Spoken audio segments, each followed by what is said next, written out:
안녕하세요. 방금 소개를 받은 좌장 송수연이라고 합니다. 지금 2부에서는 앞서 우리가 페트병 용기에 관한 고품질의 용기를 개발하고 투명 페트병 용기 회수랑 또 식품 접촉용 페트까지 해 나가는 데 있어서 문제점과 개선점에 대한 것들을 좀 심도 있게 토론해 보려고 합니다.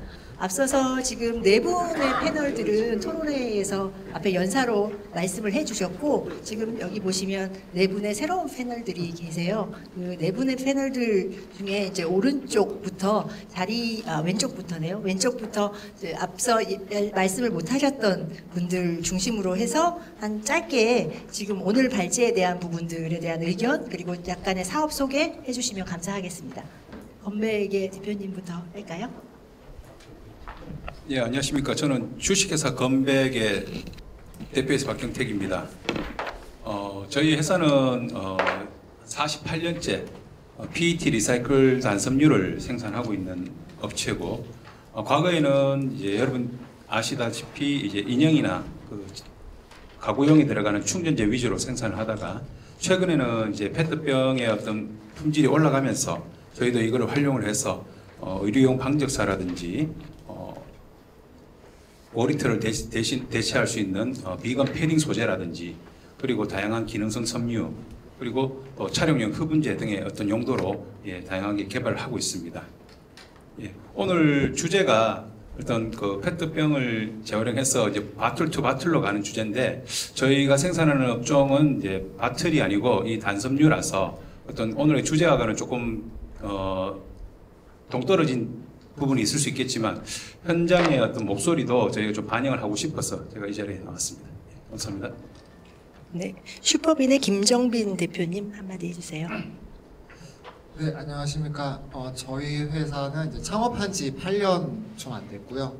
지난 7년 반 동안 이제 누적 투자 금액 한 503억, 그리고 이제 회사 기업 가치 한 2천억 정도를 평가받고 있는 스타트업입니다. 기본적으로 이제 폐기물에 대한 저희 회사가 하고 있는 일은 이제 그 인공지능이 학습할 수 있는 머신러닝 데이터를 만들고 있고요. 그를 통해서 이제 알고리즘이 실제로 이제 폐기물에 대한 성상과 형상에 따라서 이제 분석, 판별할 수 있고, 그게 이제 탑재되어 있는 자원순환 회수 로봇 네프론이라는 걸 제가 개발해서 지난 7년 동안 전국에 한 850대 정도 현재 보급을 해놨습니다. 올해 목표는 한 추가 1000대 정도 해서 한 1500대 이상까지 전국에 설치하는 게 목표고요. 그렇게 설치되어 있는 네프론을 통해서 사람들은 이제 폐기물을 판매할 수 있는, 즉 정부가 시장에 개입을 하지 않아도, 보조금을 주지 않아도 시장에서의 메커니즘만으로도 자원화가 가능한 폐기물들을 시민들이 디지털 디바이스를 통해서 거래할 수 있는 플랫폼을 만들고 있습니다. 그래서 그렇게 지금 이제 네프론 공급을 확장시켜가고 있고, 이걸 기반으로 현재 이제 부산 EDC의 스마트시티에 지금 폐기물 턴키 사업자로 들어가서 지금 시범 사업을 진행을 하고 있습니다. 거기서는 이제 페트병뿐만이 아니라 이제 여러 가지 폐기물에 대한 밸류체인을 확장하는 이제 디지털 디바이스들을 개발해서 지금 투입을 해서 시범 사업을 2년째 진행을 하고 있고요. 마지막으로는 그렇게 이제 네프론들이 수집하고 있는 폐기물, 페트병 중심, 알루미늄 캔, 철캔 같은 어떤 자원의 순환성이 높은 폐기물들을 중에서 이제 페트병들은 저희가 경기도 화성에 연간 2만 톤 체계 리사이클 플레이크 공장을 지금 만들어서 1만 톤 체계를 우선 시범 가동을 하고 있습니다. 최근에 이제 저희 양산 제품이 나오기 시작해서 미국 FDA 신청을 받기 위해서 저희가 이제 시료를 발송한 상태고요. 한 2달 후 정도면 이제 글로벌 시장에서 통용할 수 있는 이제 버틀 투 바틀의 미국 FDA 승인을 이제 획득하는 걸 목표로 하고 있습니다. 그러니까 전체적인 이런 구도를 만들어가는 거는 저희 회사는 이제 선형경제 기반에서의 어떤 폐기물의 방식도 존중하지만, 순환경제가 도래가 되면 실제 가장 중요한 거는 공급자, 그러니까 기업의 역할론이 있습니다. 그럼 기업이 어떤 폐기물을 사가고 싶어 하는지에 대해서 그들이 스스로 자기네들의 스펙을 결정하지 못해요. 그래서 그들이 폐기물을 지속적으로 트레이서빌리티, 데이터의 확정성이 확보된 상태에서 공급을 해주고, 그들의 어떤 피드백을 받아서 그들이 사용하고자 하는 어떤 스펙 범위 내의 어떤 폐기물의 종류들을 디지털 디바이스들이 센서의 범위를 조정해 가면서 도시 내에 있는 폐기물들을 지속적으로 흡수하고, 그거를 이제 기업들이 다시 쓸 수 있도록 연결하는 거기에 이제 데이터망과 IoT 기술을 접목하도록 지금 사업을 하고 있습니다. 네, 여기까지 말씀드리겠습니다.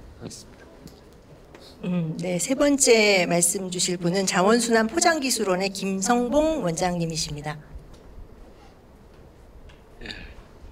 네, 만나뵙게 되어서 반갑습니다. 저는 자원순환 포장기술원의 김성봉 원장입니다. 매우 반갑습니다. 오늘의 주제가 이제 이 페트병 바틀 투 바틀인데 아주 매우 중요한 주제라고 생각해서 또 우리 사무총장님이 특별히 또 말씀하셔서 왔습니다. 우리 한국자원순환 포장기술원은 2006년도에 환경부 장관의 허가를 받은 비영리 사단법인 자원순환연구원인데 우리나라에서 최초로 민간 중심의 기술연구원입니다. 그 2006년도에 허가를 받아서 주로 민간 부분의 전문가들하고 이 자원 순환 기술 연구를 했습니다. 그 중에서 제일 중요한 부분이 오늘 이 주제 부분인 바틀 투 바틀, 페트병 문제 등등에 대한 이 자원 순환 연구였는데 우리는 이제 대학하고 연세대학 패키징 학과라든지 업계라든지 특히 그 포장 기술사들을 중심으로 해가지고 연구 작업을 해왔습니다. 그 중에서 이제 한 가지만 소개를 한다면은 주로 포장재를 어떻게 자원순환할 수 있느냐. 그 자원순환의 가치가 여기서 아까 토론에서 다 나왔던 얘기입니다만은 첫 번째는 생산 설계 단계에서 그 감량화하는 거하고 그다음에 두 번째 단계는 해수 재사용 단계인데 해수에서 재사용을 하다가 더 이상 사용이 안 될 경우에는 재활용으로 리사이클링을 하고 그다음에 리사이클링 그다음에 이제 에너지 회수하고 그러한 단계로 그 자원순환이 이루어지고 그 가치 인정도 이제 그렇게 해서 자원순환의 가치가 인정이 된다고 봅니다. 그런데 이제 저희들은 이제 그동안에 재활용 부분에 대한 그 연구를 해왔는데 최근에는 재사용 부분 어떻게 하면은 용기와 포장재와 제품을 재사용해가지고 해수 재사용해서 세척해서 재사용할 수 있는 방법이 뭐냐 그걸 이제 연구를 많이 하고 있습니다. 그래서 오늘 저는 특히 감동 깊게 들은 거는 오늘 여기 자장을 맡고 계시는 송수연 대표님께서 오늘 도돌이라는 주제로 발표를 하셨는데 너무 감동 깊게 봤습니다. 오늘날 우리나라의 자원순환의 하나의 교육의 모델이 아니냐. 이 모델을 전국의 초중고에 파급을 시켜야 되겠다. 이제 그러한 것을 느꼈습니다. 그 다음에 두 번째는 아까 페트병 협회 대표님께서 발표하신 현장의 애로사항과 문제점을 제기를 했는데 그 부분에 대해서 인상 깊게 들었습니다. 그리고 우리 정책을 하시는 환경부 사무관님이 또 발표하신 내용도 인상 깊게 들었습니다. 앞으로 토론 과정에서 또 그 다음 얘기를 드리겠습니다. 반갑습니다. 이상입니다. 네, 네 번째로 황정준 그린플라스틱 연합 총장님 의견 말씀드려 주시죠.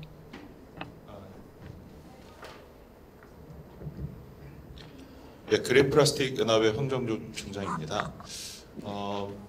그린플라스틱 연합에 대해서 간단하게만 먼저 말씀을 드리면 지금 현재 한 80여 개 이제 단체, 이제 기업들 및 단체 같이 탄소 중립 및 지금 환경 부담을 줄이는 이러한 제품 및 서비스를 같이 제공을 하는 기업들이 같이 모여 있는 단체입니다.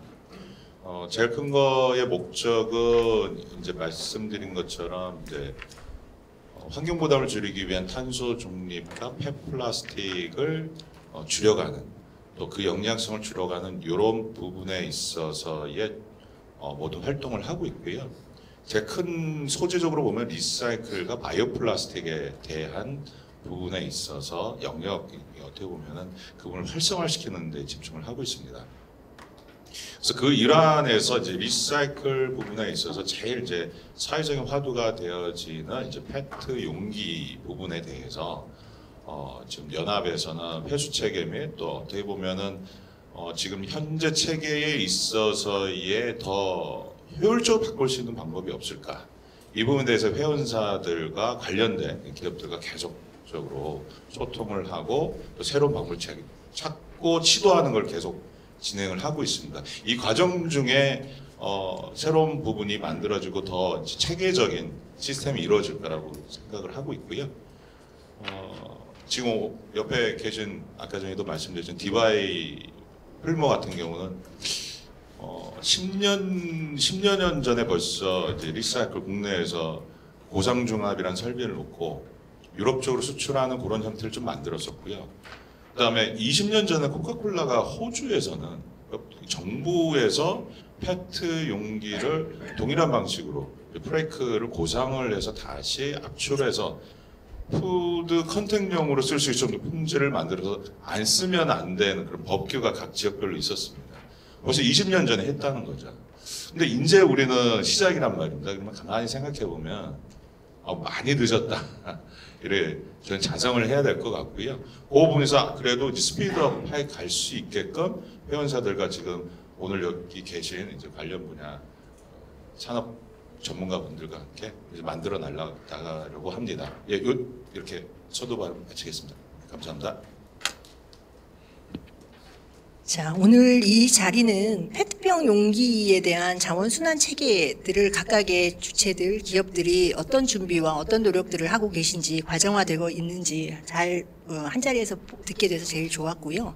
그런데 이제 2차적으로 어떻게 보면 지금 우리는 이걸 화학적인 부분들이 아니라 물리적으로 그리고 식품 용기까지 가는 데 있어서 어떤 지원들 또는 어떤 협업이 필요하고 앞으로의 산업에 대한 부분들의 파급력들을 위해서 어떤 지원들과 또 연대할 수 있는 부분들이 있는지를 서로 상간에 알아보는 부분들이 많이 필요로 하는 것 같습니다. 권 대표님.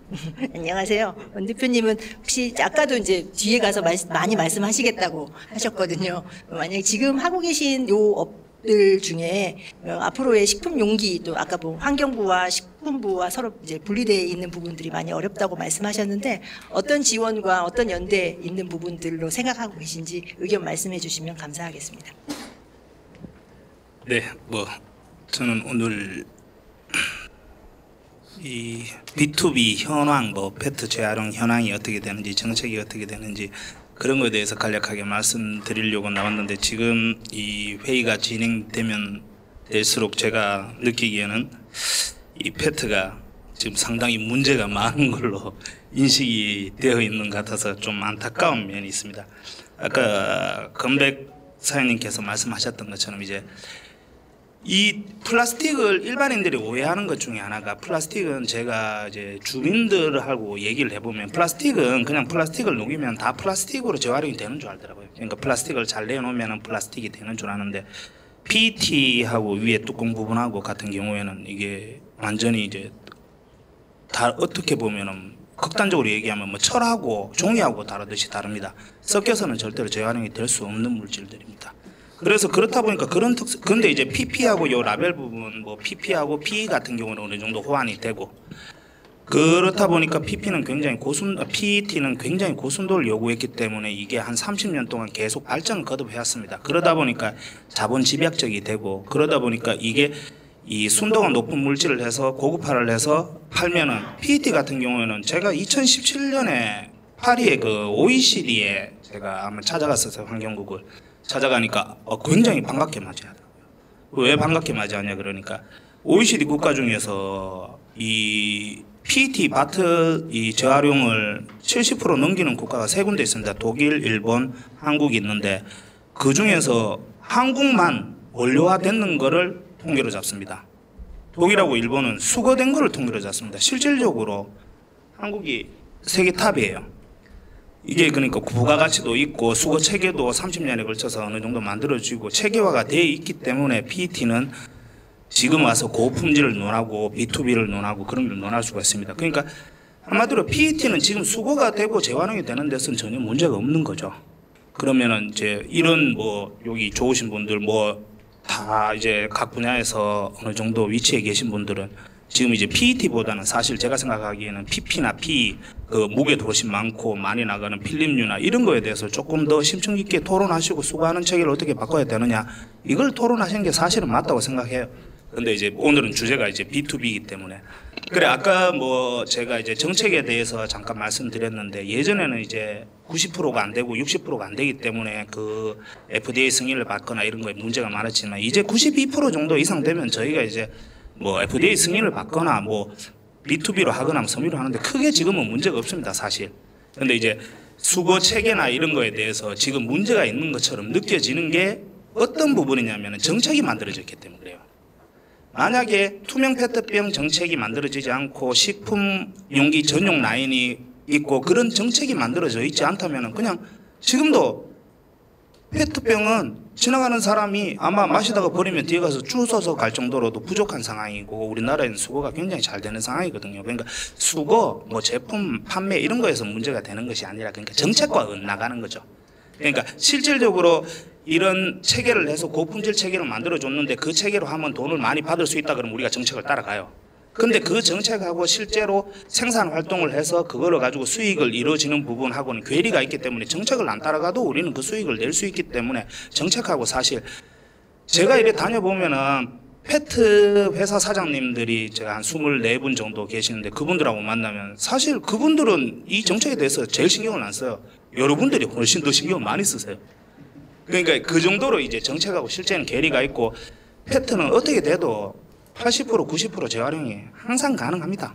그러니까 조금 뭐 궁금하시거나 뭐 어떤 거 이런 게 평소에 의구심이 있었던 거 한번 얘기해 주시면 그거에 대해서는 제가 답변을 드리도록 하겠습니다. 의견 감사합니다. 자, 두 번째 의견은 건백 박경택 대표님한테 여쭤보고 싶은데요. 지금 이제 재생 단섬유 생산하고 계시잖아요. 요즘에 그 투명 페트병으로 나와 있는 이 재활용 페트를 수요 기업들이 굉장히 많아지고 있고 그 부분에 대한 부분들의 이제 가격들도 점점 올라가고 있고 그리고 2028년부터 유럽에서는 얘를 섬유화보다는 용기나 다른 쪽 물리적인 재생으로 얘기하고 있다는데 혹시 그 부분에 대한 부분들의 대안이나 앞으로의 그 건백의 방향을 좀 말씀해 주시면 감사하겠습니다.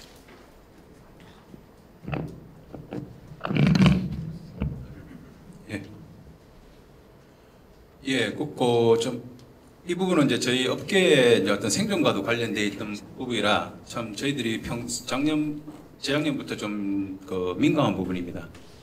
사실상 우리 권 회장님께서 말씀하셨지만 우리 국내에서 페트병이 재활용되기 시작한 역사는 대충 30년 정도 보고 있습니다. 아까 제가 말씀드렸다시피 저희 건백은 1975년도부터 PET를 재활용을 했는데 그 당시에는 페트병이 없었으니까 섬유 회사의 대기업에서 나오는 PET 부산물들을 폐사 같은 것들을 리사이클해서 섬유를 만들기 시작했었습니다. 지난 30년 동안 처음에 한번 상상을 해보십시오. 처음에 페트병이 나왔는데 이걸 재활용을 해야 되는데 거기 기반 시설도 아무것도 없고 설비도 아무것도 없기 때문에 진짜 그 간의 수공업 형식으로 페트병 리사이클이 시작이 되었고 그 원료에는 사실 지금 우리가 얘기하고 있는 이런 순도적인 측면에서는 뭐 다양한 그 복합 재질들도 막 섞여 있고 또 그런 과정에서 저희 폴리에스테르 단섬유 업계가 지난 20여 년 동안 이것들을 계속 소화해 주면서 페트 세척 업계와 성장을 같이 했었습니다.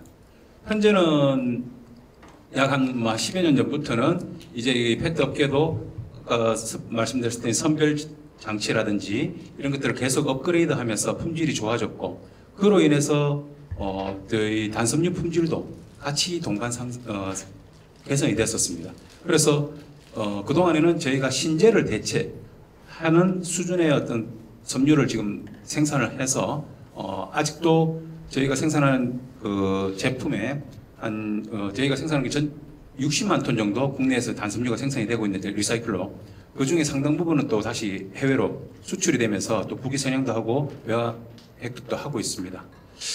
저희 업계에서는 조금 안타까운 부분이 방금 말씀드린 대로 약 20년 이상을 이 페트 품질을 같이 성장을 시켜온데 최근에 이제 어떤 바틀 투 바틀이라든지 어떤 장섬유라든지 이런 쪽으로 너무 리사이클 정책이 치중되어 있다 보니까 오히려 기존에 저희가 노력했던 부분들이 전부 다 소외를 당하고 어떤 좀 차별을 당하는, 역차별 당하는 지금 그런 현상이 있습니다.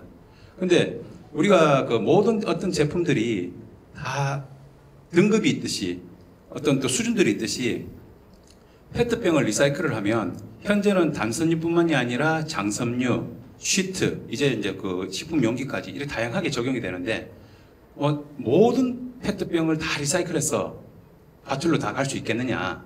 이건 아니라고 보거든요. 근데 어떤 정책이 하나가 한 산업군만 치중을 하다 보면 이 과정에서 불필요한 비용들이 발생하게 될 것이고 여기에 대해 불필요한 또 에너지가 발생하게 될 것이고 그래서 이런 부분들은 조금 그 균형을 맞춰서 지원을 하고 정책을 입안을 해야 되지 않겠느냐 그런 측면에서 좀 생각이 들고요. 그래서 저는 오늘 어떤 경제적인 부분은 당연히 바틀을 투 바툴로 가는 기술까지도 개발을 해야 되겠지만 우리가 한번 제가 아까 권 회장님한테 마지막에 여쭈었던 질문이 이겁니다. 어떤 바틀 투 바툴로 가려고 그러면 중간에 재활용하는 비용과 시간들이 많이 들어가는데 과연 우리가 지금 오늘 하고 있는 그 컨퍼런스의 초점이 어디냐 이거죠. 저는 탄소 중립에 좀 초점을 맞춰서 본다면 그 부분에 대해서는 최소한의 에너지와 최소한의 이산화탄소를 발생시켜서 만드는 제품군들도 보호를 해주고 또 부가가치를 만들어낼 수 있는 부분은 또 부가가치를 만들어낼 수 있는 부분대로 지원을 해주는 게 맞지 않겠느냐 이런 생각이 좀 듭니다. 좋은 의견 감사합니다. 제가 개인적으로 아까 그 미세 플라스틱 문제 때문에 아이스팩 저희가 100톤 자원순환 했다고 했잖아요. 그 사업 초창기에 시작할 때 제가 누구를 찾아갔었냐면 환경운동연합의 대표님을 찾아갔습니다. 대표적으로 우리나라에서 어떻게 보면 환경에 관련된 큰 제일 어른 같은 단체라고 생각을 해서 찾아갔는데 지금 현재는 세 분 중에 한 분이 하나가 이철수 선생님이셨어요. 왜 찾아갔었냐면 우리는 어떻게 보면 말단 닦는 일 하잖아요. 아주 꼴이지만 머리에 해당하는 어떻게 보면 시민들을 대표해서 머리에 해당하는 이 단체는 앞으로 미세 플라스틱 문제에 대한 것들을 국가에게 또는 어떤 생각을 가지고 계시고 앞으로의 방향성은 어떻게 하고 계신지를 알아야 머리가 오른쪽으로 갈래 하면 꼬리가 이렇게 움직여지고 그런 부분들이 좀 필요하다고 생각해서 찾아갔어요. 그랬더니 씨 웃으시면서 제가 20대 저희 인생 멘토신데 저한테 그러시더라고요. 저 조그마한 사회적 기업해요. 우리 회사에서 뭐 이런 거 해요. 그랬더니 씨 웃으시면서 네, 너 그럴 줄 알았다 이렇게 얘기하시더라고요. 근데 그때 무슨 말씀을 하셨냐면 환경운동연합은 워낙 큰 단체여서 사실은 자잘하다는 표현이 좀 그렇지만 세부적인 내용들은 좀 알기 어렵고 그다음에 지금 논의해야 되는 의제가 너무 많다. 환경적인 의제가. 그래서 저한테 환경 보고서 같은 걸 만들어 오라고 말씀하시더라고요. 예를 들면 아이스팩이 해외에는 사례가 어떻고 그다음에 미세 플라스틱 문제들은 다른 기업들이나 어떤 방향성을 갖고 있고 그 문제를 해결하려면 어떠한 부분들의 지원이 필요한지.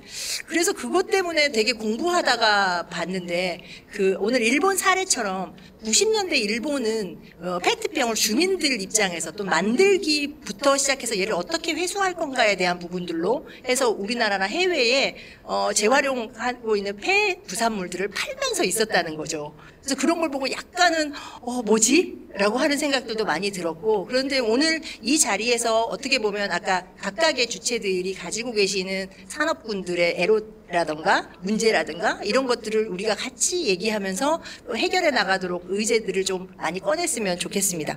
자, 오늘 또 여기 오신 대표님 중에 슈퍼빈의 김정빈 대표님이 계신데요.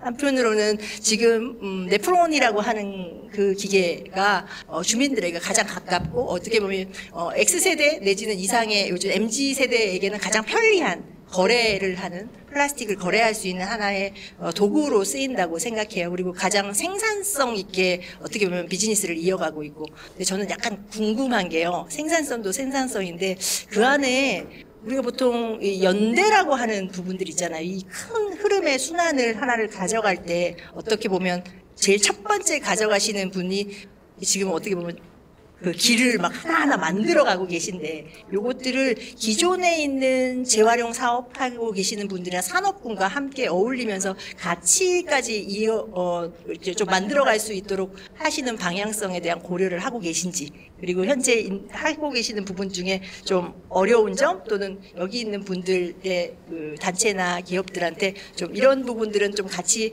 고민하고 해결해 줬으면 좋겠다고 하는 부분이 있는지 궁금합니다. 네. 굉장히 중요한 질문을 하셨고 제 대답이 아마 서운하실 수도 있을 것 같아요. 그러니까 저는 사실 이제 뭐 폐기물업이나 재활용업을 하려고 창업했던 사람은 아니고요. 이제 네프론이라는 기계를 처음 저희는 과기부 산하에서 이제 카이스트에서 창업이 됐던 회사고요. 그 기계를 만들어서 한 첫 초도 제품을 시범 사업한다고 이제 구미시에 팔았을 때 구미시의 자원순환 계장님 이명숙 계장님이 저를 이제 재활용 선별장에 데려가셨어요. 그리고 재활용 선별장을 보여주시면서 김 대표 누군가는 이 문제를 꼭 풀어야 돼 이렇게 이제 얘기를 해주신 게 제가 이 사업으로 쑥 들어오게 된 계기가 된 거거든요. 그러니까 이제 저는 산업을 이렇게 이해해요. 그러니까 기존의 산업은 선형 경제의 기반의 폐기물 산업이에요. 거긴 재활용도 있고 소각 매립도 있고 산업이 있어요. 소각 매립이 뭐 윤리적으로 된다고 이런 거 잘 안 믿잖아요. 그것도 하나의 이제 자본주의 시장의 산업이거든요. 소각도 매립도 재활용도. 그러니까 선형 경제 기반의 재활용 산업이나 소각 매립 산업은 존재해야 돼요. 아까 뭐 대표님이 말씀하신 것처럼 모든 재활용품이 다 재활용되지 않아요. 현재 우리가 버리는 어떤 생활 폐기물의 70~80%가 아마 거기서 처리가 되겠죠. 근데 지금 시대가 만드는 저희가 지금 버틀 투 버틀 이런 거 얘기하는 어떤 순환 경제 기반의 재활용은 지금 지난 15년 동안 유럽이나 미국 중심으로 고민되어 온 새로운 문명의 하나의 틀이에요. 저희 인류가 한 번도 가보지 않은. 그럼 이런 거죠. 자동차 시장의 모빌리티 시장에서 보시면요. 내연기관 자동차들 돌아요. 경유나 휘발유 넣고. 이산화탄소나 메탄 안 나와야 되죠. 그래서 뭐 경량화도 추진하고 탄소 배출량도 줄이려고 노력해요. 근데 실제 모빌리티 시장을 지배하기 시작하는 거는 적은 숫자로 시작했지만 전기자동차가 지배력이 커지고 있거든요. 뭐 수소차도 나온다고 얘기를 할 정도니까. 그럼 이제 모빌리티 시장은 이미 전기차 시장과 기존의 내연기관 자동차 시장이 공존하는 시장으로 바뀌었어요. 그러니까 그런 것처럼 폐기물 시장도 선형경제 기반의 시장이 존재해야 되고요. 계속 개선해 나가야 되고요. 실제로 전기차의 역할을 하는 순환경제 시장이 들어와야 돼요. 근데 이제 선형경제 기반의 플레이어들이 그러면 순환경제 기반의 플레이어 역할을 할 수 있냐? 저는 그동안에 많은 분들을 만났지만 사실은 이제 부정적이에요. 그러니까 선형경제 기반으로 자꾸 순환경제 역할을 하시려고 하니까 이게 어긋나요. 그게 저는 너무 힘들었어요. 그래서 왜냐면 그분들은 순환경제라는 것들에 대한 구조를 이야기보다는 현재 포지션에서 그냥 새로운 재활용 방법을 찾고 이제 개선을 하거나 이제 잘하고 노력하시는 거죠. 근데 그게 이제 현대자동차가 만드는 뭐 LPG 기반의 아니 뭐 휘발유 기반의 어떤 소나타가 이제 테슬라가 만드는 전기차를 대체할 수 있냐 이런 거랑 비슷한 거거든요. 제가 볼 때는 완전히 다른 얘기거든요. 그러니까 이런 부분에 대해서 순환경제 플레이어인 누군가가 시간이 굉장히 없어요. 왜냐하면 이 버틀 투 버틀이라는 제도는요 15년 동안 유럽연합이 주도해서 만든 산업의 기준이에요. 근데 우리나라는 이제 쫓아가는 거거든요. 이미 15년이 늦은 거죠. 시간이 없어요. 그러니까 버틀 투 버틀이라는 게 약간 여담이지만 페트병으로 음료병을 만드는 게 목적이 아니에요. 저희 회사에는 지금 롯데케미컬, GS칼텍스, SK종합화학이 다 주주로 들어와 있거든요. 그들의 메인 대상은 유럽의 브랜드들이에요. 그러니까 샤넬이 브랜드 자기네들의 바이어고 그 다음에 펩시에 납품해야 되고 뭐 로레알에 납품해야 되는데 걔네들 용기 안에다가 특정 폐기물에 그 페트를 넣어야 되니까 그거를 이제 조달을 못하니까 저희 회사에 투자를 하고 지금 주주로 들어와 계시거든요. 그러니까 순환경제 기반의 재활용은 기존의 선형경제 기반의 재활용을 잘하던 거랑은 뭔가가 결이 틀린데 저도 정확히는 잘 모르겠어요. 근데 이 루프를 한 번은 뚫어야 돼요. 누군가가. 시간이 없어요. 끝까지 뚫어서 루프가 한번 스케치라도 보여줘야 선형경제에 있는 분들이 아 순환경제 루프는 저런 거니까 뭐 비즈니스를 이렇게 트랜스포메이션을 해야겠구나. 밸류체인이 이렇게 구성되니까 나는 저 밸류체인으로 트랜스포메이션 할래. 나는 저 밸류체인에 신규 투자를 할래. 이게 보여지거든요. 근데 우리나라에 순환경제 루프가 없으니까 다 선형경제를 구상하면서 자꾸 순환경제 역할을 하려고 하는 거예요. 그냥 휘발유 자동차를 몰면서 전기차 행세를 하는 거랑 똑같은 거죠. 저는 그게 지금 시간이 없다고 보는 거예요. 저희가 지금 저희 회사를 투자하고 싶어하는 회 중에 이거 사실 컨피던셜한 거긴 한데 녹화가 되고 있어서 좀 문제가 될 수 있을 것 같긴 한데 이케아 같은 회사가 저희 회사에 투자를 하고 싶어 해요. 그럼 이케아가 이제 컨퍼런스 때 저한테 보여줘요. 자기네들이 서큘러 이코노미에 투자한 자기네들의 포트폴리오사들을. 그러니까 이 포트폴리오사들은 기존에 있던 재활용 업체들이 아니에요. 순환경제를 설계해가는 어딘가의 유럽과 미주에 있는 새로운 회사들이에요. 그러니까 이런 플레이어들에게 글로벌 바이어들이 글로벌 플레이어들이 투자를 하고 걔네들한테 뭔가 역할을 맡기고 있는 거는 전체 시장의 90%는 선형경제 기반의 재활용과 그 뭐 소강 매립의 시장이지만 10%의 순환경제 시장은 다른 이질감을 만들어지고 있는 걸 저희가 인정해야 된다는 거죠. 근데 실제로 시장에 나가서 부딪혀 보면요, 저희가 모든 거를 다 선형경제 기반의 폐기물의 유통과 규제를 다 받아요. 그러니까 이게 싸우면 안 되는 거예요. 비용이 너무 많이 들어가요. 그러니까 이 비용을 줄이기 위해서 전기자동차 충전소 만들어줘서 전기자동차 돌아가는 거잖아요. 이런 제도가 들어오질 않으니까 이게 이제 나는 이 연대를 떠나서 그냥 이 스케치가 먼저 한번 그려지고 세상에 이게 증명이 되면 많은 회사들이 스스로가 그 위치를 찾아갈 수 있는 밑그림이 나올 텐데 이런 부분에 대해서 일반 기업이 제도적으로 부과하고 있는 모든 사회적 비용을 다 감당하면서 사업을 하는 게 맞나? 저는 사실 그런 부분에서 오늘 이 자리에 나와서 이제 이야기를 드려야겠다고 생각을 한 거죠. 그래서 저는 아직 연대를 꿈꾸진 않아요. 연대를 꿈꿨다가는 저는 이 스케치를 한 번 그리는 시간이 2, 3년이 더 걸릴 것 같고요. 그럼 저는 기업으로서 굉장히 죄책감을 느낄 것 같아서 먼저 스케치를 한번 그려서 저희 이제 그 리사이클 플레이크 공장 돌아가기 시작했고 이제 FDA 승인 받으면 한국에 있는 심지어 롯데케미컬도 저희가 안 사줘요. 비싸다고. 저희 회사 주준데도.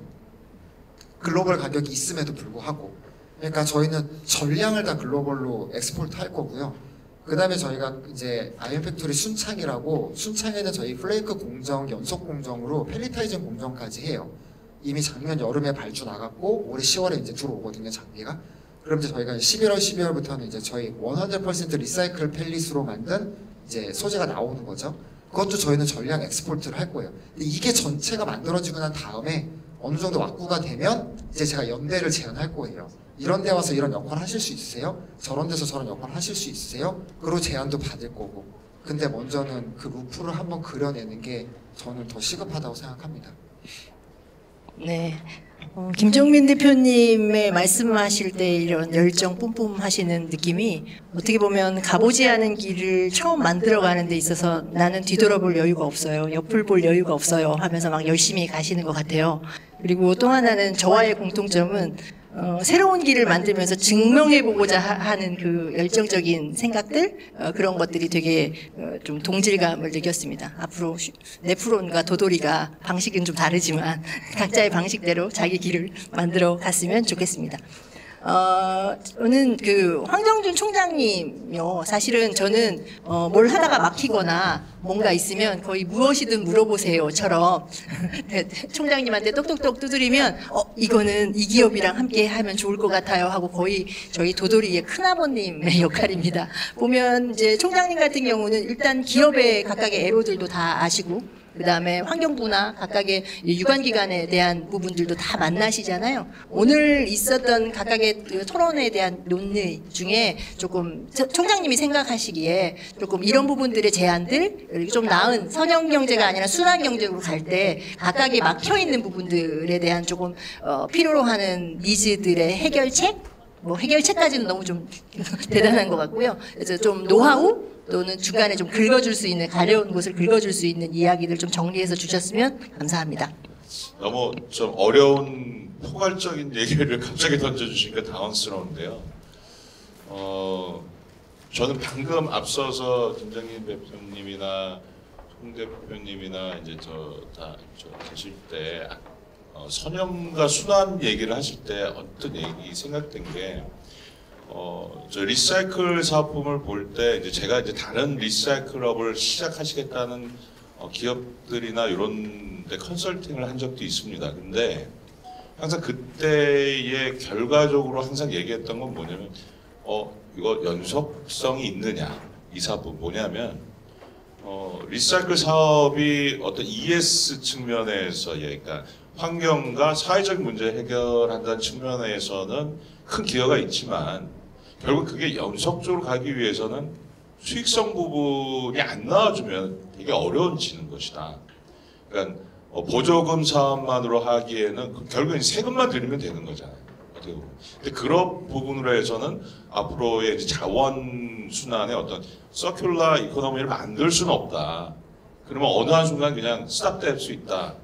그럼 항상 수익성 부분을 봐야 된다는 거죠. 그래서 그 부분의 이제 고민점은 누가 뭐 시장가를 정하는 것도 있겠지만은 또는 사자 팔자 간에 있어서의 어떤 수요와 공급의 이런 부분도 있겠지만 시스템 지금 현재 국내에서 보면은 이제 경매 시스템이나 또는 이제 지자체에서 그 실제 이제 모아서 요번에도 개선책에서 환경부에서 나온 거 보면은 기존의 민간에서의 자율적인 부분이 아니고 이제 지자체에서의 같이 수집해서 그 부분에서의 나오는 그 리사이클러 가면서 그 수익 부분을 지자체의 어떤 기여에 대한 그 어떤 수익으로 쉐어를 하겠다는 이런 개념이 이제 개선적으로 나왔는데, 근데 이제 제가 볼 때는 오히려 그러한 그 지자체가 참여를 하는 어떤 가격 형성이나 이런 것들이 되면은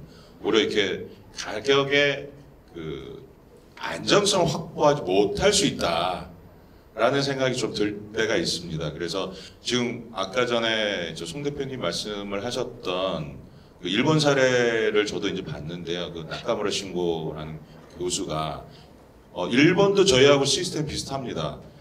지금 현재 거기도 어떤 밴딩 머신을 통해서 이제 자동 수거를 통해서 수거를 하는 부분에 대해서 고민도 좀 많이 하고 있고요, 일본도요. 근데 그 재밌는 그 연구 중에서 하나가 기존의 지자체에 의해서 가격이 형성됐을 때 헌팅폭하고 일반 지자체 내에서의 그 회수하는 자율적인 기업과 최종적인 소비자인 그 비버리지 컴퍼니니까 코카콜라나 뭐 기린, 일본이 기린이겠죠. 그런 데들이 실제 자율적인 어떤 수요 공급에 따른 가격의 안정성을 봤을 때 우리 후자가 더 낫다는 거죠. 가격의 헌팅폭이 지금 최근에도 보면 베일 가격이나 이런 것들이 한 400원대에다 갑자기 800원대가 되거나 이래버리면 중간 리사이클러들은 연속성을 갖고 갈 수가 없죠. 갑자기 수익성이 떨어지니까. 이런 부분에 있어서 조금 더 저희가 이제 서큘러 이코노미, 순환경제 측면에서 좀 건드려야 될 게 이 수거와 어떻게 더 잘 만드냐도 있겠지만은 그거를 연속적으로 어떤 경제적인 가치를 가져갈 수 있겠느냐는 부분을 환경부 내지는 정부에서 그러한 시스템을 어떻게 가져갈까에 대한 조금 더 경제적인 측면에서의 그 접근과 해결점을 좀 제시를 해줘야지 되겠다 이런 생각이 드는데 그런 부분을 좀 앞으로 했으면 좋겠다는 생각이 들고요. 그리고 두 번째는 최근에 이제 이러한 전용 설비 좋고 안전성이 좋긴 한데 그 추가적인 그 설비 투자 때문에 부담을 느끼게 되거나 투자 때문에 가격이 올라가는 부분은 또 이런 영속성을 또 저해하는 부분이다. 앞서서 말씀드렸던 그 기준에서 보면요. 그 부분에 있어서도 한 번 더 좀 생각해 볼 포인트가 있다. 이렇게 이제 생각이 들면서 그 점에 대해서 앞으로 좀 같이 뭐 환경부 및 좀 재활용 협회 본부장님 및 원장님, 특히 이제 김성모 원장님은 이제 자원수나 경제 부분에 대해서 그동안에 오랜 연구를 하시면서 밸런스를 맞춰줬기 때문에 이 점에 대해서 한번 말씀을 좀 하실 수 있을 거라고 생각됩니다. 예, 예.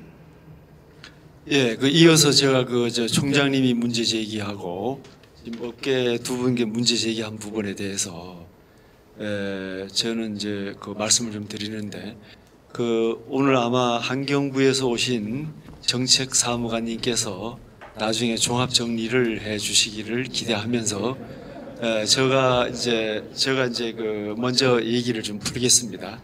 이 푸는 이유가 또 이제 총장님이 문제 제기했는데 결국 이제 바틀 투 바틀로 가니까 이제 지금 비용도 해수 비용도 비싸지고 그 다음에 또 이게 수요와 공급이 지금 아까 발표하신 회장님께서는 재생원료 공급이 23만 톤 중에서 이 중에서 재병사가 원하는 물량은 약 1000톤 정도다. 그럼 정부에서 원하는 설비를 하려면은 수십억을 투자해야 된다. 그럼 이제 이 경제성 문제에 대해서 이제 걸린 겁니다. 그래서 저는 이렇게 봅니다. 첫째, 환경부가 이 바틀 투 바틀이나 식품 접촉 용기를 허용한 이유가 첫째가 뭐냐? 저는 이렇게 생각합니다. 이 앞으로 재활용 산업이 고부가 가치 산업으로 가야 된다.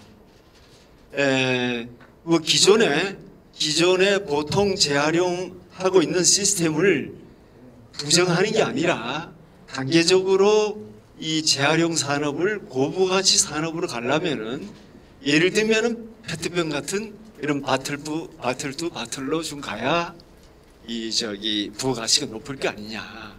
이제 그래서 이제 고유 겸 고시를 만들어서 이렇게 이제 하는 것 같습니다. 그래서 그렇게 하다 보니까 해수 비용이나 물류 비용이 많이 들고 투자 비용이 많이 드는데 그 부분은 이제 환경부가 정책적으로 자금을 지원하는 할 수도 있고 업계 자체에서 해수 부분의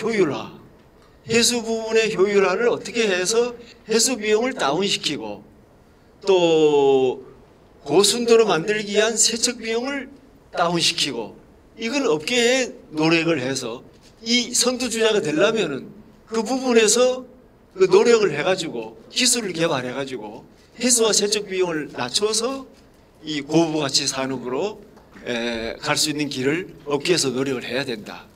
물론 아까 정부나 환경부에서 그 자금 지원이나 예산 지원이나 이런 부분을 해야 된다. 이렇게 좀 보고 있습니다. 그리고 두 번째는 그 문제 제기한 부분에서 재활용을 위한 페트병 용기 수집과 수거 선별이 브레이크에 대해서 규제가 많다.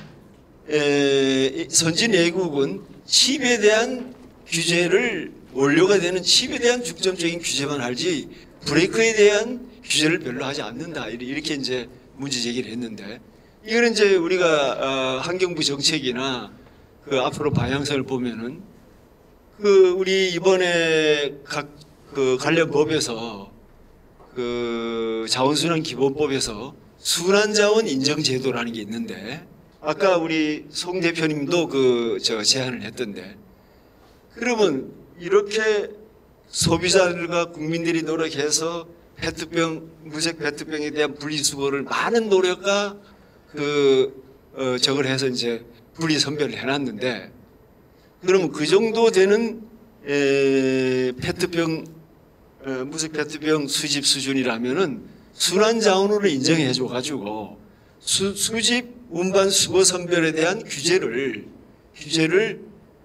완화할 수 있다. 난 이렇게 봅니다. 순환 자원으로 인정해 주면은 그러한 규제를 적게 하거나 완화시킬 수 있기 때문에 요거는 이따가 우리 환경부 사무관님께서 나중에 종합적으로 정리하실 때 그렇게 좀 말씀해 주시면 좋고 그래서 우리는 이제 우리 자원순환 보장기술에서는 최근에 선형경제와 순환경제가 상당히 어려운 부분인데 순환경제를 쉽게 얘기하면은 이거 기존에 우리가 재활용해서 해수 선별해가지고 재활용으로 가는 거 재활용 가는 거는 적고 바로 소각과 매립으로 가는 부분이 많았기 때문에 소각과 매립으로 가는 부분이 많은 경제는 그건 선행 경제입니다.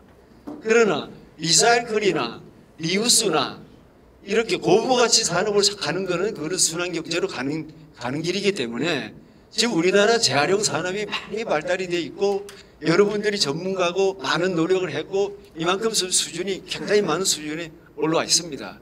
여기서 좀 더 이제 그 뭐냐 하면은 이 바틀 투 바틀이라는 거는 결국은 좀 더 부가가치가 높은 재활용 산업으로 우리가 한 단계 업그레이드를 시켜보자 하는 거지 이걸 역차별하거나 기존의 재활용 시스템을 역차별하거나 낮게 보는 게 아니고 좀 더 부가가치를 높은 산업으로 가져가서 순환 경제를 좀 더 높여나가자 그러한 취지로 저는 보고 있고 또 한 단계 더 나가서 리사이클 전에 이 페트병을 이나 또는 용기를 회수해서 재사용할 수 있는 길을 좀 모색해보자. 이래서 요즘에는 리유스, 재사용을 하는 부분을 지금 강조로 해가지고 앞으로 재사용 순환경제협회를 만들어가지고 이 순환경제로 가는 지름길로 리사이클 앞에 리유스를 좀 하는 그러한 순환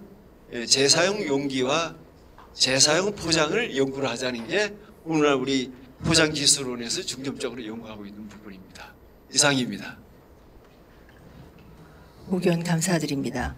여기 원장님 말씀 중에 리사이클 제품이 고부가가치의 제품 산업으로 가야 한다라고 하는 것들은 굉장히 크게 동의하고요. 신재에 비해서 사실 다시 활용하기 위해서 쓰이는 인건비와 시설 투자비 사실 이런 거 생각하면 굉장히 어려운 길이고 그 길들도 최소한의 탄소라고 하는 부분들까지 생각해서 만들어지는 것들을 처음부터 조금 설계한다면 지금 우리는 눈 감고 있는 게 생각보다 많거든요. 한눈으로 이렇게. 그래서 그런 부분들을 고민하고 있고 저희 같은 경우는 도돌이를 이용해서 나오는 프레이크나 PE나 이런 부산물들의 2차 가공에 있어서 부가가치를 높이기 위해서 어떻게 할 생각이냐면 지금 현재 신진 디자이너 그러니까 리사이클 제품들이 실용성도 있어야 되지만 굉장히 디자인적 측면에서 미적 감각도 있어야 되는 부분들이 크더라고요. 그래서 신진 디자이너들한테 창의적인 내용들로 같이 디자인 협력 사업들을 합니다. 그렇게 해서 이제 아웃풋들을 계속 꺼내려고 하고 그렇게 해서 양쪽 그러니까 리사이클 제품도 고부가가치여야 되지만 사실 디자인 제품도 고부가가치일 수밖에 없거든요. 그래서 양쪽을 연대해서 상생하는 부분으로 부가가치를 높이려고 노력하고 있습니다. 네. 네네네네. DY 포리머의 이사님 말씀해 주시죠. 앞서 말씀하신 분들이 너무 광의의 의미로 말씀하셔가지고 저는 조금 포커스를 조금 좁혀보려고 하고 있습니다. 현재 그 재활용 업계에서 제일 저는 개인적으로 생각하는 부분이 원료의 한계라고 저는 생각하거든요. 재활용의 원료가 되는 거는 국민들이 사용한 용기가 원료가 되는 겁니다. 국민들이 버리는 원료가 버린 페트병이 재활용이 되는 것인데 이거를 고부가치 제품으로 더 개발하고 다양화를 한다고 해서 원료가 더 늘어나진 않습니다.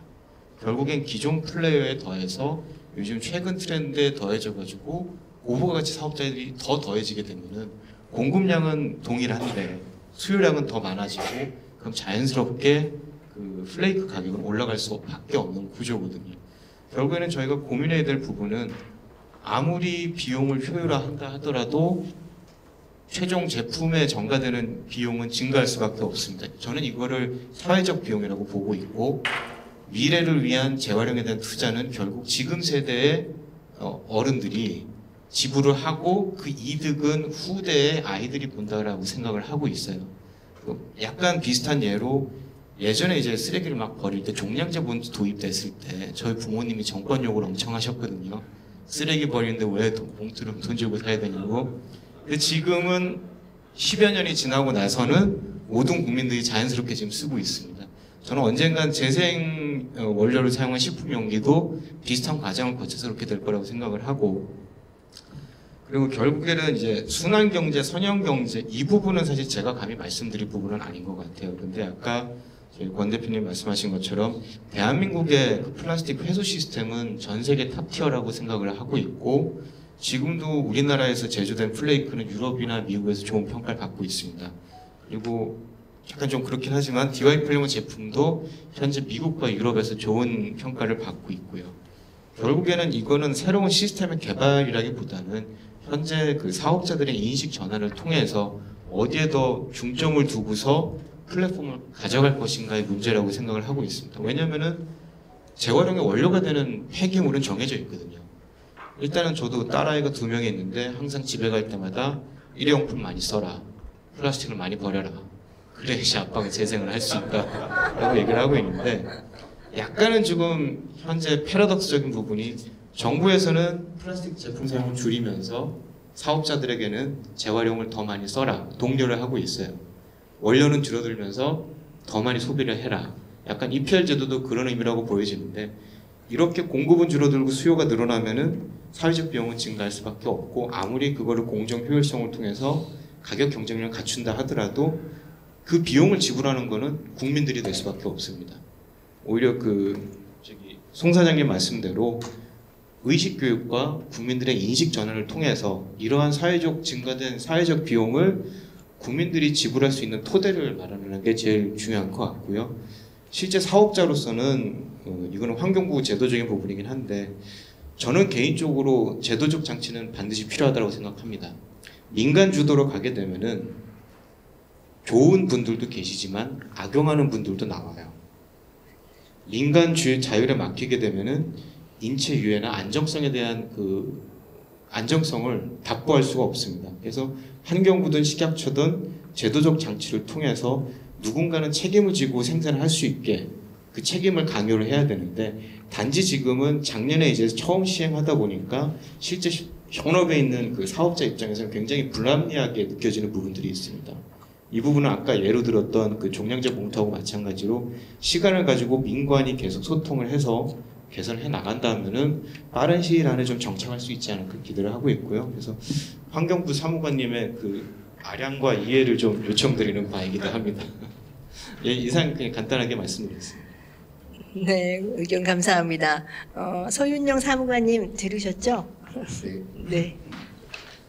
네, 너무 좋은 말씀들 많이 해주시고 사실 다 고려해야 되는 부분이 맞고 전체적으로 좀 모더레이트 역할도 많이 해야 되고 필요한 부분은 이제 반대급부, 급부 다 이제 지원을 해야 되는 부분이 있어서 사실 예, 전체적으로 좀 말씀을 한번 드리고 그다음에 질문 받으면 됩니다. 일단은 총론부터 말씀드릴게요. 총론이랑 강론을 같이 나눠서 혼재해서 말씀드리면 헷갈리실 것 같아서 사실 이 전체적인 의제가 어떻게 흘러갔냐면 결과적으로 아까 이제 말씀해 주셨는데 탄소 중립입니다. 우리나라의 전체 유엔에서 이제 각국의 NDC를 설정을 했죠. NDC에 따라서 몇 년까지 40% 줄여야 된다라고 이야기를 했고 우리나라도 2050 탄소 중립 시나리오를 발표했고요. 그 중에 1대 부문이 폐기물입니다. 수송, 에너지, 건물 여러 가지 부문이 있는데 그 폐기물 부문에 대해서 탄소를 이제 줄여야 된다라고 해서 여러 가지 정책 수단이 나온 게 이제 순환경 경제가 이제 핵심 아젠다가 된 거고 그래서 이제 아까 김정희 대표님 말씀해 주신 것처럼 선형경제와 이제 다른 플레이어로서 선형경제가 이제 시장에서 역할을 할 수 있게 제도적으로 풀어나가고 그리고 국제사회에서도 좀 따라갈 수 있게 그런 좀 툴을 만든 게 작년 재작년이었다고 얘기하시면 될 것 같아요. 그래서 사실 이제 순환경제와 선형경제가 아까 이제 말씀해 주신 것처럼 자동차 모빌리티 시장에서 지금 양립하고 있는 것과 같이 양립을 하게 될 거고요. 그래야 이제 우리나라도 이게 그러다 올다 떠나서 전 세계적인 당장 유엔에 이제 우리나라 기후 악당이라는 이런 이야기가 많잖아요. 실제로 작년에도 NDC 한번 제출했는데 다시 제출하라 이 정도로 지금 언론에서도 계속 이야기하고 있으니까 세계적인 추세에 따라가야 되는 게 맞고 그렇게 해야 되니까 이제 플레이가 공존하게 될 거고요. 다만 이제 말씀드리고 싶은 거는 총론에서 같이 말씀드리고 싶은 거는 폐기물이라는 그 속성 자체 때문에 일어나는 것들이 좀 많습니다. 사실 폐기물이 나라마다 다른데요. 국가마다 다른데 완전하게 퍼블릭 섹터에서만 관리하는 국가가 있습니다. 반면 그냥 프라이빗 섹터에서 그냥 사적 자체 영역에서 사법의 영역이죠. 사법의 영역에서 스스로 처리하고 최종적인 재활용까지 처분까지 하는 국가도 있고요. 우리나라는 그 중간 어딘가에서 지금 자리를 잡고 있다고 이해해 주면 돼요. 그러니까 말씀드리면 주택을 아까 아파트를 예로 들어서 말씀드리면 그냥 사적 자체에 그냥 오롯이 맡겨놔도 됩니다. 오롯이 맡겨놔도 잘 흘러갈 때도 있죠. 잘 흘러갈 때도 있고 그것이 뭐 선순환이 이루어질 때도 많고요. 그런데 만약에 누군가가 세계적으로 지금 전쟁이라든지 여러 가지 이제 외생 변수가 발생하게 되면 그 누구도 책임져주지 않거든요. 그 민간 사업자분들은 당연히 이윤에 따라서 움직이기 때문에 본인에게 이윤이 되지 않으면 움직일 이윤이 없습니다. 이제 그게 국가에서 움직이라고 강압할 수도 없는 거고 사적 민간의 계약관에 의해서 지금 그 수거하고 재활용하는 부분이기 때문에 그걸 국가가 나서서 어떻게 할 수도 없고요. 다만 그럴 때 국민에게 피해가 가는 거를 국가가 어느 정도 최소한 안전망을 확충해야 된다라는 게 현재 스탠스라는 거죠. 그래서 분명히 우리나라는 프라이빗 섹터만 있는 게 아니라 퍼블릭 섹터도 같이 공존하는 부분이기 때문에 그 부분 때문에 제도적인 여러 가지 툴들이 발생하고 그게 민간 영역에서 보기에는 왜 이렇게 불합리하고 다른 나라에 비해서 프라이빗 섹터에만 의존하는 나라에 비해서는 우리나라는 왜 이렇게 사회적 그 투자비가 많이 들지? 이런 말씀 당연히 하실 수 있는 거라서 이제 그 부분도 당연히 이해가 가고요. 그럼에도 불구하고 지금 두 가지가 공존하는 상황이다. 제도적으로 공존하는 상황이고 다만 순환경제에 대해서는 제도적으로 작년에 탄소 중립 의제를 만들면 세팅이 됐다는 거 그거 하나랑 이에 따라서 좀 어느 정도 환경부나 시각처랑 이야기를 해가지고 재활용하는 데 있어서 제도적인 툴을 만들고 이 제도권 안에서 좀 하실 수 있게 하다 보니까 이제 투자 비용이 좀 올라가는 건 사실이고요.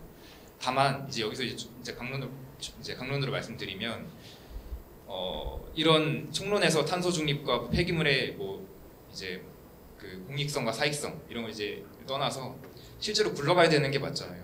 실제로 굴러가게끔 해야 되는 것도 역할이고 하니까 그래서 이제 고민하다가 순환경제법이라는 법안을 만든 겁니다.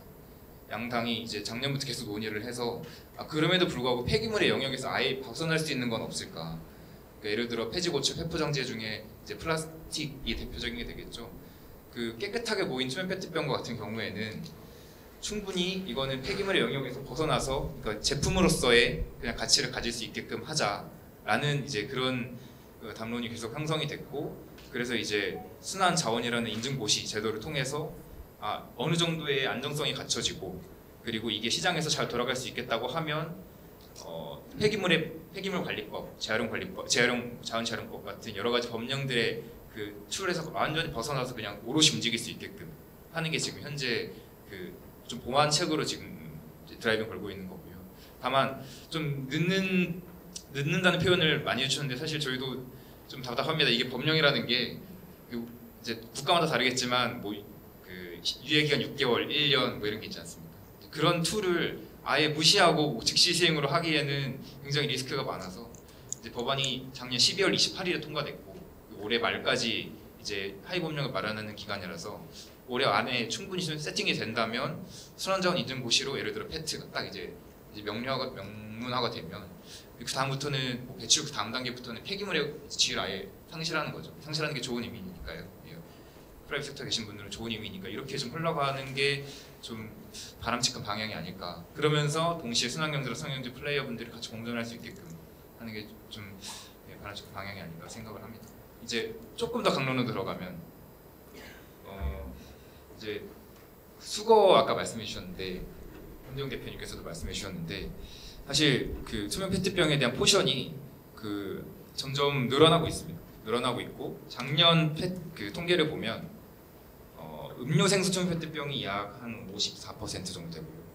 그 다음에 음료 생수가 생수가 아닌 그러니까 식용 소위 말해서 뭐 식용유라든지 막걸리, 간장류 이런 거 있지 않습니까? 그런 게 한 26% 되고 그다음에 비식용이랑 그 합쳐가지고 그렇게 되고요. 그다음에 뭐 예를 들어 달걀 판류, 판페트라고 표현을 하는데 한 6% 정도 됩니다. 사실 이게 MRCR 그러니까 화학적 재활용으로 넘어가면 다 같은 화학물질이기 때문에 같이 활용이 돼도 재활용이 돼도 전혀 무방합니다. 아마 MR로 해도 지금 시각처에서는 안 된다고 하지만 현장에서는 섞여 들어가고 있다고 하잖아요. 그래서 그 부분이 충분히 용인이 될 거라고 저는 생각을 하는데 아직 그 부분이 완벽하게 협의가 되지 않았습니다. 이것도 제도적으로 풀어야 되는데 왜냐면 환경부에서 이제 다들 아시겠지만 가습기 살균제와 같은 여러 가지 화학물질에 대해서는 좀 보수적일 수밖에 없어요. 왜냐면 이게 한번 터지면 다시 역행이 그냥 이리버시블 다시 돌아갈 수가 없습니다. 생명이랑 직결되는 부분이기 때문에 그래서 굉장히 조심스러운 게 좀 사실이고 그 부분을 조금 업계에서도 이 부분은 좀 그래도 이렇게 이해가 되는구나 좀 이렇게 양해를 해주시면 네. 충분히 안 하고 있는 게 아니라 계속 하고 있으니까 좀 이렇게 좀 바라봐 주시면 감사할 것 같습니다. 이상입니다. 다들 그 궁금증이 해소되셨나요? 조금 부분들이 좀. 지금 순환경제 입법 예고를 했습니까? 아니 순환자원으로. 지금 입법 예고 지금 법안만 통과된 상태고요. 네. 구체적인 품목이라든지 그 인증 기준, 방법, 그다음에 심의회 이런 것도 다 구성해야 되는데 올해 말까지. 올해 말까지. 예. 예. 그럼 그 부분은 폐지하고 고철 쪽만 일단 주안이 되나요, 올해? 거기를 먼저 시작하고요. 이제 보통 이제 폐기물 처리 신고 규정 보시면 아시겠지만 폐지, 고철, 폐포장재 3개 있지 않습니까? 그건 이미 돼 있고. 폐포장재 당연히 그 순차적으로 논의가 되고. 그건 이미 순환경제로 돼 있는 순환자원으로 돼 있는데. 그럼 금년 말까지 되면은 우리 페트병 분리 선별한 거는 순환자원으로 인정이 돼서 규제 틀에서 이제 벗어난다 이거죠. 그러니까 한 가지 희망은 이제 섰네요. 그다음 두 번째 비용이 많이 드는 문제.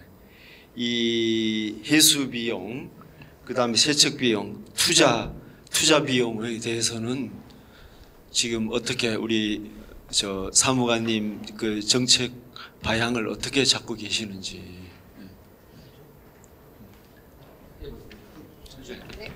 이제 지금 뭐 페트병은 제가 17년 동안 하고 있는데 제가 정부에서 지원받았는 거는 국무총리상 표창 받을 때 시계 하나 주더라고요. 그거 말고 사실은 이제 민간에서 다 이루어지고 있고 그렇게 될 수 있는 가장 큰 이유가 이제 페트병 같은 경우는 수거 체계 잘 돼 있고 이제 그 자기 부가가치를 내기 때문에 사실 세척 비용이나 뭐 그런 거에 대해서 국가에서 지원을 하거나 그런 거는 사실 뭐 크게 그렇게 저희가 바라는 바는 아닙니다. 예, 그 지금 인프라도 충분히 구축이 돼 있고 우리는 그 지금 뭐 식음료병 갈 수 있는 아까 그 기준을 다 통과할 수 있을 정도의 투자는 이미 우리가 벌써 환경부랑 그 얘기를 나눈 지가 5년이 지났습니다. 그래서 뭐 아까 말씀하셨던 것처럼 DY 폴리머에서 말씀하셨던 것처럼 우리가 외국에 가면은 다 식음료병으로 다 지금 사용되고 있습니다. 대한민국 페트 플래그 수준이 제가 이제 사진 나중에 한번 찾아보시면은 유럽의 그 에비앙 생수 이런 거 찾아보시면 우리나라하고 완전히 틀립니다. 그 완전히 불투명하고 굉장히 안 좋은 수준입니다. 그래도 거기 쓰고 있고 그렇기 때문에 우리나라는 굉장히 세계적인 수준이고 지금 사무관님이 말씀하셨던 그 식음료 같은 경우에는 저희도 이제 그때 같이 협의를 하면서 이제 그거는 이제 식약처에서 국민들하고 공감도 얻고 어떤 시행을 해 나가면서 거기에 대한 안정성이 확보가 되면 그건 차차 이제 풀어가자 해가지고 뭐 그거는 저희도 충분히 인지를 하고 있고 근데 이제 무색 투명 별도 분리 배출 사업하고 이제 식약처 그거하고는 조금 다른 상황이니까 그러니까 기왕이면은 우리나라에서 이 재활용이 잘 될 수 있게 좀 더 이게 지금 무색 투명 분리 배출 봉투를 보시면은 조금 사람들의 오해를 불러 일으킬 만한 게 있어서 좀 안 되는 게 있어요. 거기 보면 팜페트가 같이 들어있어요. 이제 시트류 그 포장재 같이 들어있죠. 거기 보면 왜 들어있나고 봤더니 무색 페트라고 적혀 있어요. 거기. 그러니까 일반인들은 그게 무색 페트인지 거기다 넣어버려요.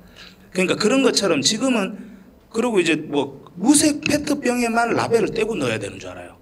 일반 플라스틱 버릴 때 무조건 라벨을 떼야 됩니다. 라벨은 무조건 떼는 게 좋거든요. 그러니까 그런 것처럼 아까 제가 말씀드렸던 것처럼 이제 92% 정도가 무색 투명이 되고 아까 말했던 식음료 이런 거는 당연히 따로 모으는 거 지금 정책을 하고 계시니까 근데 거기서 이제 투명 페트병 말고 이제 나머지 얘들에 대한 것도 뭐 떼라 뭐 그런 거 아니면은 뭐 유색만 플라스틱에 놓고 페트는 따로 모으라 뭐 이런 거에 대해서도 계획이 좀 있었으면은 좋겠다 하는 마음입니다. 사실 그래서 안 그래도 올해 그 분리수거 지침 이건 직접 저희까지 담당하는 거라서 분리 배출 수거 지침을 개정하려고 합니다. 개정하려고 해서 개정안을 올해 안에 만들 거고 이제 내년에 개정을 하게 돼서 시행됩니다. 그때 지금 말씀하신 것처럼 그 시장에서 이제 포션이 움직이는 것들이 굉장히 많습니다. 종이팩도 지금 움직이고 있고요. 멸균팩이랑 일반 살균팩 같은 경우도 굉장히 포션이 서로 막 바뀌고 있는 상황이고 페트도 맞습니다. 마찬가지입니다. 그래서 그런 시장 상황에 맞게 좀 분리수거 지침을 바꿔야 되는데 이제 고려해야 될 부분은 그거를 이제 국민분들 저를 포함해서요. 네, 해서 충분히 제도적으로 이렇게 바꿔 세팅을 했을 때 따라올 수 있느냐. 그러니까 이게 시장에 혼선을 주고 이제 민원이 보통 하루에 막 전화가 보통 많으면 1000통씩 올 때도 있거든요. 네.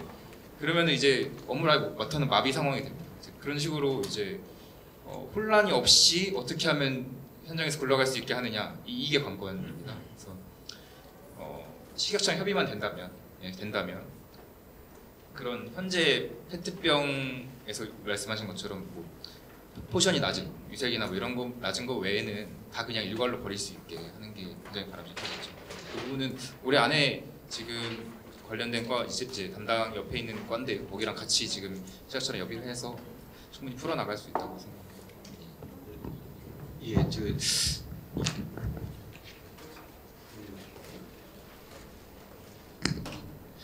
그 처음에 2년 반 전에 식약처 고시안이랑 환경부 고시안을 준비할 때도 저도 간담회 참석하고 그 과정에 다 인볼브가 돼 있었는데 작년에 이제 확정돼서 나오는 고시안과 개정안을 다 정독을 해보면은 제가 받은 느낌은 딱 그거였어요. 환경부랑 식약처가 많이 겁을 내고 있구나.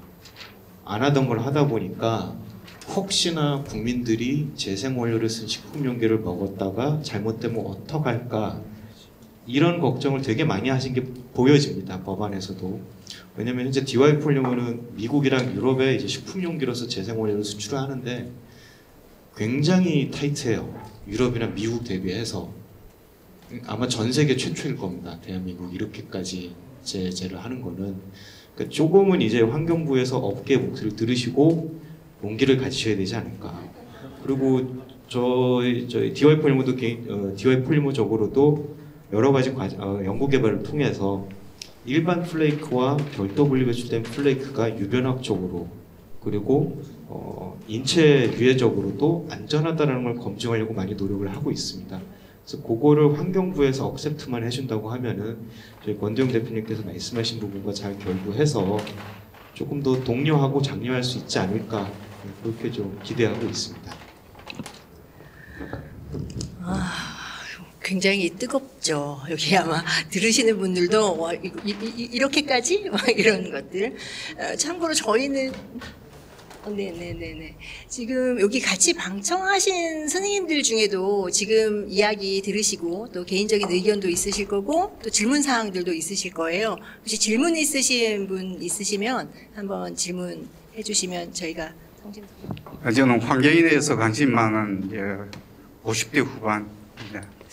오늘 이 컨퍼런스에서 우리 권영 회장님의 양쪽에 순환경제의 어떤 그쪽 분야의 분들 사이에 끼어서 좀 힘드신 것 같은데 힘내시고 제가 생각할 때는 저는 이제 그런 걸 좀 순환경제와 선형경제가 과연 동떨어져 있는 건지 그걸 같이 연결시킬 수 있는 방법은 없는지 아까 우리 DY 이사님 말씀하셨듯이 페트병을 재활용했을 때는 10번 내지 15번 이후에는 재활용할 수 없다는 개념이거든요. 그럼 그건 순환경제에서 순환경제로 또 넘어가는 부분이에요. 제가 오늘 이걸 들으면서 이게 환경부 자체에서 이런 어떤 페트병 물리 재활용 정책을 펴는 거는 정상적인 부분이 맞습니다. 이게 쓰지 말자는 게 제일 중요하잖아요. 제일 먼저가 우리가 페트병 쓰지 말자. 그런데 안 되면은 우리가 이 재사용하자. 또 안 되면은 재활용하자. 또 안 되면은 열로서 열분해해가지고 우리 쓰자. 그런 개념이기 때문에 지금 상태에서 그러면은 이제 우리 권 회장님과 우리 김정민 대표님은 제가 한 오래됐어요. 과천에 테프론이라는 걸 제일 처음 챙겼을 때 제가 그 기계를 봤습니다. 재밌는 기계가 있구나 그 생각했는데 요즘 직접 뵈니까 너무 좀 영광이고 이런 상황에서 제가 볼 때는 환경부에서 지금 우리가 투명 페트병 분리수거하는 거는 단독주택은 지방자치단체에서 그걸 수거까지는 해야 되는 게 의무인 줄 알고 있어요. 그런데 이제 공공주택 같은 경우에는 일괄적으로 업체들이 이제 섞어 사잖아요. 저희도 아파트에 있는데 보면은 이렇게 보면 다 섞어 갑니다. 그러니까 저희 그 재활용협회 우리 권 회장님 입장에서도 얼마나 양질의 어떤 그 페트병을 수거해가지고 그 재활용협회에다 공급을 해줄 수 있는 체계를 만들면은 우리 슈퍼빈 그 김 대표님과 또 다른 어떤 그 재활용협회도 업체도 선의의 경쟁은 될 수 있다고 나는 생각하거든요. 그러니까 그런 부분이 수거하는 부분에 대해서 어떤 물류 비용이나 이런 부분이 상당히 많이 들어가니까 그런 부분을 지방 정부나 지자체에서 어떤 일괄적으로 수거를 해서 어느 한 곳에서 그걸 다시 뭐 경매를 붙인다든지 얼마를 한다든지 하는 그런 방법은 제가 이제 이 전문가가 아니라서 그냥 이제 오늘 저희가 이 컨퍼런스를 들으면서 그렇게 갔을 때 이게 공존할 수 있는 방법이 저는 볼 때 우리 재활용협회 우리 권 회장님 그 업종도 필요하고 우리 김정민 대표님 슈퍼빔이라는 그런 업체도 필요한 거거든요. 이게 경쟁의 관계가 갈 게 아니라 좀 더 이게 순환 협력할 수 있는 각자 그러다 보면은 나중에 재활용협회에서도 또 다른 어떤 슈퍼빔처럼 페트병만 재활용하는 쪽으로 그 업종을 틀 수 있는 그런 어떤 체제를 환경부나 지방자치단체에서 해결을 해주면 좋은데 그 해결해 주는 게 그 어떤 재활용협회 권 회장님 입장에서는 어떤 부분만을 해결해 주면은 내가 이거를 이 플레이어에서 내가 같이 경쟁할 수 있겠는지 그거를 좀 한번 이야기를 좀 듣고 싶습니다.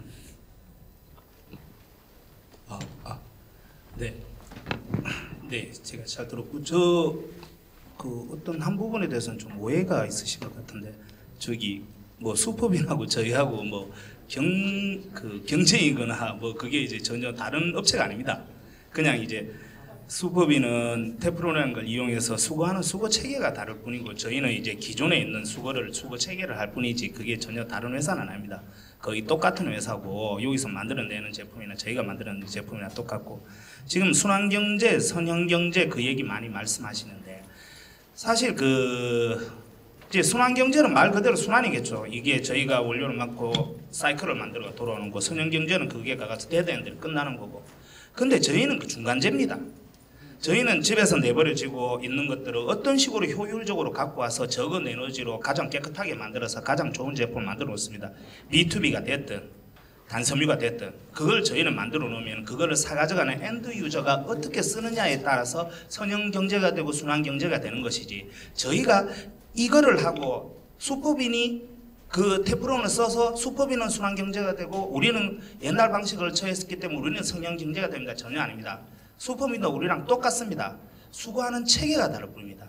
아까 말씀하셨던 대로 수거 체계가 문제가 되고 여기 사무관님도 말씀하셨듯이 어느 정도 문제가 되면은 그거는 관이 들어가야 되지 아니요? 일반 기업체들도 한 달 적자 났다고 공장 문 닫는 사람 없습니다. 수십 년을 일궈온 기업입니다. 그러면은 거기에 지금 약 30만 정도 되는 인구가 직간접적으로 거기서 수거를 하고 재활용을 해서 다 하고 있는 사업체들입니다. 그 사람들이 각자 자기 사업을 하고 있기 때문에 전 세계에서 세계 잘 되는 나라에 있다고 말씀드렸는데 일본은 관이 주도합니다. 세금이 굉장히 많이 들어가죠. 독일은 돈으로 합니다. 하나에 300원이에요. 우리는 돈으로 관에서 쓰지도 않고 공공재를 쓰지도 않고 어떤 그 경제의 한 사이클로서 인정이 되어 있는 나라에 전 세계에서 굉장히 독특한 케이스예요. 그리고 이거를 굉장히 발달시킬 수 있다 그러면 전 세계에서 여러분들이 내는 세금을 쓰지 않고도 패턴은 충분히 재활용이 돼요. 테프론 말씀하셨는데 뭐 테프론 전국에 설치해가지고 그거를 깨끗하게 해가지고 그거를 되게 뭐 좀 그까지 말씀 안 드리려고 했는데 서울 시내에 그렇게 하려 그러면은 약 한 25만 개 정도 들어가야 됩니다. 이거 한 개에 8,000개 정도 모이면은 서울에서 한 달에 하루에 쏟아지는 것만 해도 1,500만 개 정도 쏟아지는데 그거를 2,000개씩 100개씩 모아서는 절대로 수거 못합니다. 그 말씀하셨던 대로 이런 수거도 있고 이런 수거도 있고 양립해가 같이 가는 거지 각자의 길을 가는 거지. 근데 한 가지 확실한 거는 그 어떤 것도 국민에게 부담을 주고 그렇게 해가면서 그렇게 하지 않아도 충분히 될 수 있는 거를 세금을 넣고 국민의 부담을 주고 그거를 부담을 가중시키면서 B2B를 가야 된다는 그런 거는 없는 거죠. 그러니까 저희는 열심히 해서 만들어 놓으면은 그걸 가지고 쓰는, 오늘 여기는 안 오셨지만 엔드 유저들이 그걸 가지고 병을 만드실 수도 있고 옷도 만들고 그걸 하는 거 그 다음 문제지. 저희는 굉장히 적은 에너지로 적은 오염으로 이 페트병을 굉장히 많이 중간재로 만들어내는, 그게 저희의 입장입니다. 오늘 뜨거운 시간이었습니다. 제 생각에는 오늘 모이신 모든 주체들이 결국은 우리 시민들, 엔드 유저인 우리 시민들이 자기가 다 먹은 것들을 누락되지 않고 폐기되지 않고 자원으로 쓸 수 있도록 분리수거율을 높이는 것, 그것이 산업 자원으로 가는 것, 그리고 그 믿음들을 우리가 충분히 어떻게 보면 생산성이 높은 제품들도 만들겠지만 그 안에 가치도 녹여낼 수 있도록, 사실은 뭔가 해 나갈 때 단순하게 생각하면 뭐 이래야 싸! 근데 지금은 그런 시대가 아닌 것 같습니다. 한 번 더 고민하고 한 번 더 물어보고 또 누군가와 같이 손잡았을 때 그 비용적인 부분들에 대한 가치를 높일 수 있는 부분들을 생각해 봐야 한 번 만들어진 길이 이후에도 꾸준히 가치롭게 이어나갈 수 있을 거라고 생각합니다. 오늘 긴 시간 함께 해주셔서 감사드리고요. 오늘의 이 토론이 토론으로만 그치지 않고 여기서 나온 여러 가지 의제들이 반영돼서 지금보다 조금 나은 세상을 만드는데 일조했으면 좋겠습니다. 오늘 긴 시간 함께 해주셔서 감사합니다. 고맙습니다.